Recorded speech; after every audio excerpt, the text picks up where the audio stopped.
Haven't we all had just about enough of this anti-whiteism and black fragility? Now here's the thing. I would be bringing this up if a different race was constantly bashing another different race. The point is that it's getting old, but not for Hollywood, who, coming off both a writer and film actors guild, or strikes, you'd think would begin to understand that their virtue signaling bullshit is tired and played out. That brings us to the new trailer for the movie, and I'm not making this up, called The American Society of Magical Negroes. Way to go out on a limb, Hollywood. Hey folks, your resident man in black is back again for a new edition of the best kept secret in the conservative movement, Things That Need to Be Said. For MRC-TV, I'm Nick Kangadis. Really quick, head on over to Rumble, subscribe to our channel, and hit that like button. And no matter where you watch our videos, please share, like, and don't be afraid to leave a comment. I actually read what you guys have to say, and I occasionally respond, so don't be shy. Now, on with the show. So this movie, from what I can gather, centers around a young black man who enters something literally called the American Society of Magical Negroes. Don't be alarmed, we're Negroes. It's supposed to be some kind of warped, racist rom-com where the young black dude has to put a possible relationship with, ironically, at least a half-white woman on the back burner in order to make his white colleague happy, which he's tasked with doing by the society. I watched the trailer a few times just to make sure I wasn't doing what so many on both the left and right do, which is reading too much into something benign in order to further their narratives. Trust me, I didn't, and am not. As always, I come with receipts. You ready for this crap? Here's a montage from the trailer that screams that this movie is about nothing more than anti-whiteists displaying their black fragility while presenting what they believe is white fragility. I know you can feel their discomfort, Aaron. Watching you walk through a room full of white people was the most painful thing I've ever seen. Excuse me. Sorry. What's the most dangerous animal on the planet? Shark. White people, when they feel uncomfortable. White people feeling uncomfortable precedes a lot of bad stuff for us. That's why we fight white discomfort every day. Because the happier they are, the safer we are. Your first client is a Jason Munn. His morale is far too low. Danger. Hey, I'm Lizzie. Nice to meet you. Nice to meet you. You cannot have a relationship with Lizzie now. Because if you don't put Jason first, everyone's magic will fail. I've always felt like it's my job to make white people feel comfortable, and here it literally is. But maybe it shouldn't be.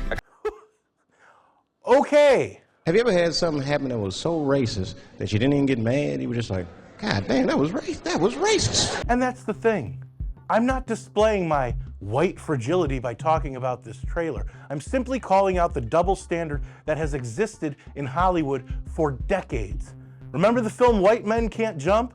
There was a lot of controversy when that movie first came out because of the title, but the difference was that the movie was an actual comedy that had the underlying message of don't judge a book by its cover. See, the thing is, you guys look at me, you see the backwards hat, the gray socks, the funky outfit, and you say, now this guy's a chump, am I right? No, f***ing geek. A f***ing geek, exactly. Like a geek. But what you don't realize is that it ain't easy. It is hard goddamn work making something this pretty look like a chump or a geek. So I must be doing it for a reason. Well, you got me convinced, whatever the reason may be. And I love that movie. You didn't see anyone do a response movie to that called Black People Can't Swim. Stereotypes are stereotypes for a reason, folks. Because as I said, for decades, it's been okay to be racist towards white people and Asian people if we want to get real here. And all that racism has come from liberal white women and a good portion of black Democrats. This was a white lash. This was a white lash against a changing country. It was a white lash against a black president in part. And that's the part where the pain comes. From the days of the inception of slavery, the KKK, Jim Crow, attempting to deny black people and women the vote, the left has never stopped being racist. They just use different tactics to display it. Affirmative action, welfare programs, and other helpful government incentives. Getting back to the movie itself, did anyone else notice the white tears meter? Like, you better not upset white people too much because they'll go crazy and kill you.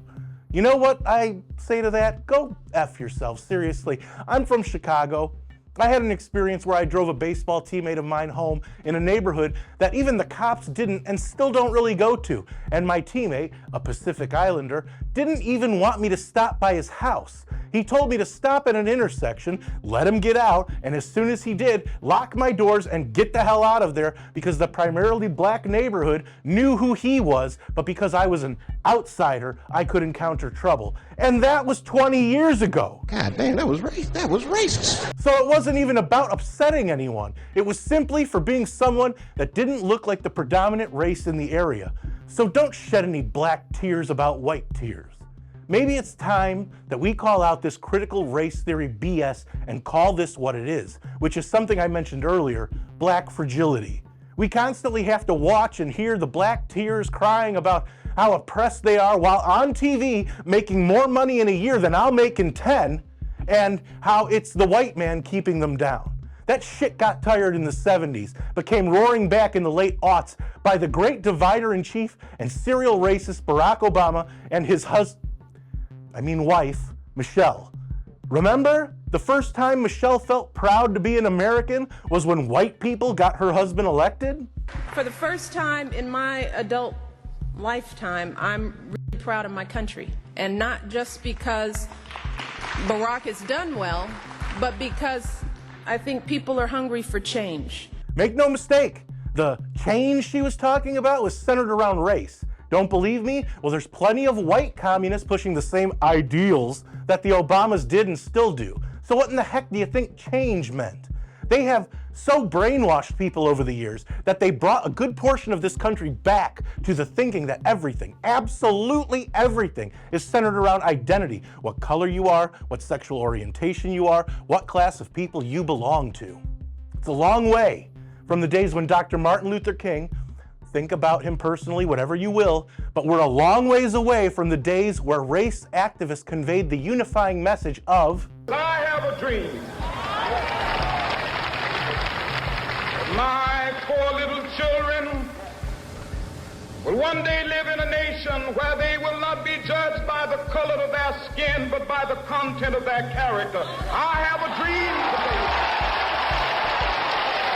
Before I go, I just want to wish all of you a very happy and healthy Christmas and New Year's. Please be safe and make sure you keep your white fragility in check. I kid.